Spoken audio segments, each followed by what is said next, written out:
बिस्मिल्लाहिर्रहमानिर्रहीम। शुरू करता हूँ अल्लाह के पाक नाम से जो बहुत बड़ा मेहरबान नहायत रहने वाला है। दोस्तों, बहनों, भाइयों, बुजुर्गों, अस्सलाम वालेकुम। सुल्तान महमूद गजनवी की सिलसिलावार किस्त नंबर 60 में आज हम बयान कर रहे हैं कौशल देवी का सुल्तान के लश्कर में पनाह लेना। तो दोस्तों, एक रोज सुल्तान महमूद गजनवी अपने खेमे में अकेला बैठा हुआ था कि खेमे के दरवाजे पर अब्दुल्ला करातगीन नमूदार हुआ और सुल्तान को इसने मुखातब किया, सुल्तान मोहतरम, क्या मैं अंदर आ सकता हूँ? सुल्तान की इस वक्त पीठ दरवाजे की तरफ थी, लिहाजा सुल्तान एकदम मुड़ा। जब इसने अपने खेमे के दरवाजे पर अब्दुल्ला करातगीन को खड़े पाया, तब सुल्तान अपनी जगह पर उठ खड़ा हुआ, मुस्कुराते हुए अपने खेमे के दरवाजे की तरफ बढ़ा, कहने लगा, बेटे तुम यहाँ खेमे के दरवाजे पर क्यों खड़े हो गए?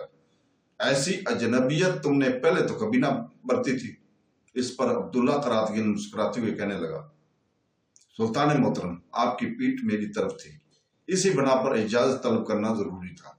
चुनाचे सुल्तान महमूद गजनवी अब्दुल्ला करातगीन का हाथ पकड़ कर अपने खेमे में ले गया, इसे अपने सामने बैठाया। फिर सुल्तान ने इसे मुखातब किया, बच्चे पहले ये बता कि जिस मुहिम पर तू गया था उसका क्या बना? जवाब में अब्दुल्ला करातगीन ने सारे मामलात तफसील के साथ कह दिए थे और सब कुछ सुनने के बाद सुल्तान ने बेपनाह खुशी का इजहार किया, कहने लगा, सबसे अच्छी बात कि तुम कातर गोविंद राज को ठिकाने लगाने में कामयाब हो गए। जहां तक कौशल देवी का तल्लुक है तो लश्कर में इसका क्याम का उम्दा एहतमाम किया जाएगा। इसकी हैसियत हमारी बेटियों की सी है और अगर वो अब लाहौर के अलावा हर जगह गैर महफूज है तो यकीनन हम इसका तहफ़्फ़ुज़ करेंगे। इसकी जान, इसकी इज्जत, इसके आबरू के मुहाफ़िज़ बनेंगे। पहले ये बताओ कि तुमने इसे इस वक्त कहाँ छोड़ा है? इस पर अब्दुल्ला करातगीन कुछ कहना ही चाहता था कि सुल्तान ने इसे मुखातब किया, पहले मैं तुमसे ये कहूँ कि तुम्हारी गैर मौजूदगी में जहां कहीं भी हमारा पड़ाव होता रहा है, तुम्हारे साथी लश्करी हर बार तुम्हारा खैमा नस्ब करते रहे हैं। बेशक वो खाली ही रहा, लेकिन वो एक अकीदत और अर्दत मंदी के तहत तुम्हारे खैमे जरूर नस्ब करते रहे हैं। तो इस पर अब्दुल्ला करातगीन कहने लगा, सुल्तान मोहतरम, इस वक्त मैं कौशल को अपने खैमे में ठहरा कर आया हूँ। और बीच में सुल्तान बोल पड़ा, कहने लगा, तुम्हारे खैमे के करीब ही कौशल देवी की खैमे का एहतमाम किया जाता और लश्कर में शामिल औरतों में से एक ममर औरत को कौशल देवी के साथ ठहरा दिया जाएगा ताकि वो अकेलेपन में खौफ और डर महसूस न करे। बेटे, इस वक्त वो अकेली बैठी खौफजदा हो रही होगी, इसलिए कि हमारे लश्कर में वो इस वक्त अजनबी है। तुम इसके पास जाकर बैठो, मैं इसके लिए एक खैमा नस्ब करने का हुक्म देता हूँ, फिर इसके बाद तुम खुद ही इसे नए खैमे मुंतकिल कर देना। सुल्तान का यह हुक्म सुनकर अब्दुल्ला करातगीन अपनी जगह से उठ खड़ा हुआ। वहां से निकलकर जब वो अपने खैमे में आया तो खैमे से बाहर इसके लश्करी पहरा दे रहे थे और अंदर कौशल डरी सहमी बैठी हुई थी। अब्दुल्ला करातगीन जब अपने खैमे के दरवाजे पर नमोदार हुआ तो उसे देखते ही कौशल एकदम अपनी जगह पर उठ खड़ी हुई और जब अब्दुल्ला करातगीन अंदर दाखिल हुआ तब कौशल ने इसे मुखातब किया, आप सुल्तान के पास गए थे, क्या सुल्तान ने मुझे लश्कर में क्याम करने की इजाजत दे दी है? इस पर अब्दुल्ला करातगीन ने घूरने के अंदाज में इसकी तरफ देखकर कहने लगा, कौशल, तुम क्या बच्चों की बातें कर रही हो?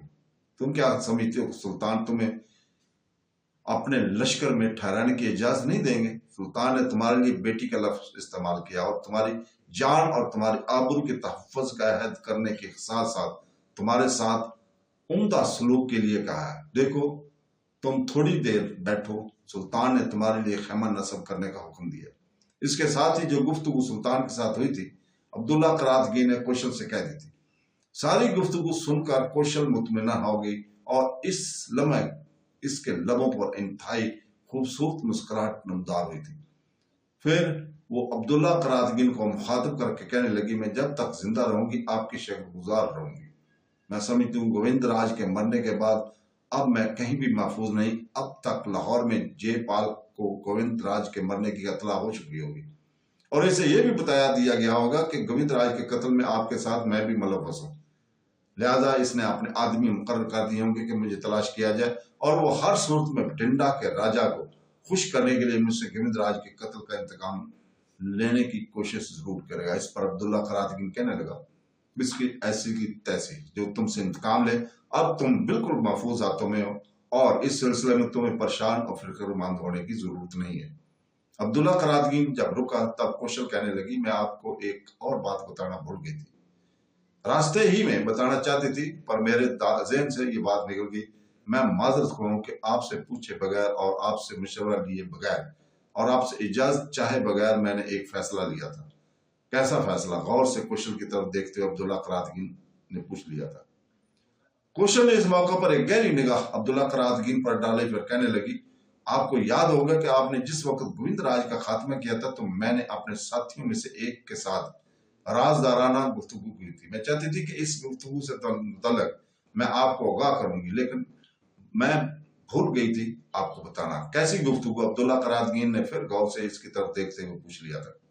اس پر کوشل کہنے لگی، بات دراصل یہ ہے کہ میں نے اپنے اس محافظ سے کہا تھا کہ وہ لاہور پہنچ کر سرندی کو میرا یہ پیغام دے کہ میری خوابگاہ میں میری ماں میرے باپ کی طرف سے جو کچھ بھی سرمایہ مجھے ملا تھا، اس کے علاوہ بھی جو کچھ بھی میں نے وہاں جمع کیا ہوا ہے وہ سب لے کر سلطان کے لشکر میں پہنچ جائے۔ میں نے اس محافظ کے ہاتھ یہ بھی پیغام بھیجا ہے کہ اس سلسلے میں وہ جے پال کے سالار نارائن سے ملے اور وہ ہمارا بھائی بنا ہوا ہے اور وہ سرندی کو یہاں آپ کے لشکر میں پہنچانے کا بندوبست کر دے گا۔